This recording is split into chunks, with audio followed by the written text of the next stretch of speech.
I'm Brian.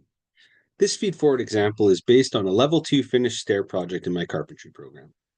One of the goals of this project is not just to have students build a set of finished stairs, but to help them develop the judgment and process needed to work independently in future projects. Throughout this example, I'll walk through some common issues students encounter and how I use feedforward to guide them toward identifying the source of the problem and applying that learning moving forward. This page shows the finished stair assembly and many of the finished details students are expected to complete. A common issue at this stage is that students focus on getting the project assembled without fully understanding how important precision becomes in finished work. For example, incorrect newel post heights or even baluster spacing can stand out immediately in a finished application. Rather than simply telling students something is wrong, I try to guide them with questions like, what part of the process led to this? Where should you have stopped and checked your work? How will this affect the final appearance?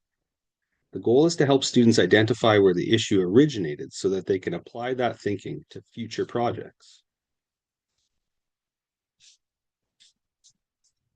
This framing page is where a lot of compounding errors begin. Although the drawing package contains the dimensions students need, the challenge is correctly interpreting, transferring, and applying that information throughout the build process. When students are struggling here, I try not to immediately give them the answer. Instead, I guide them through questions about their layout process and reference points. For example, what measurements are you working from? How did you verify this dimension? If this joist location is slightly off, what happens later? This helps students slow down and think critically about how one decision impacts the next. Newel post layout is one of the most common areas where students struggle with precision. A student might be very close dimensionally, but still not meet the expectations for finished work.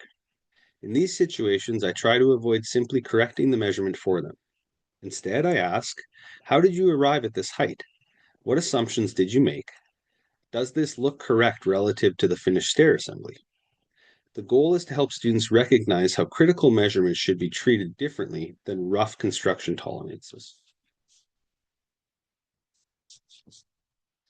This page is a good example of where stop-check thinking becomes important.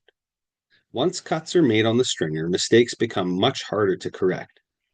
The preacher block process helps transfer layout from as-built stairs to the finished stringer, but students often rush through this step.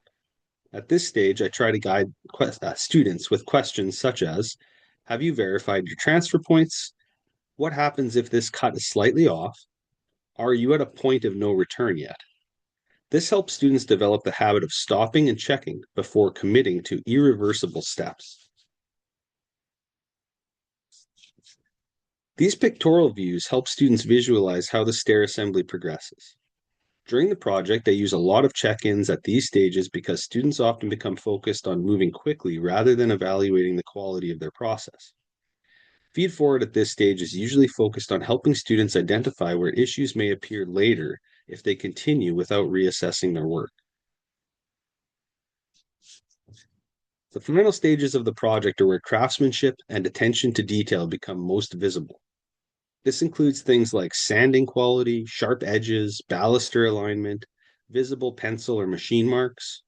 One thing I often say to students is, if you can feel it, the client will see it. At this point, Feedforward focuses less on major corrections and more on helping students understand how finished quality impacts the overall perception of the work. Ultimately, my goal with Feedforward is not to create dependency on the instructor, but to help students develop the ability to identify and correct issues independently in future work. I want students thinking about where problems originated, how mistakes compound, and what they would do differently next time. The goal is not just to complete this stair project successfully, but to develop the judgment and self-reliance required of a journey person carpenter. Thank you.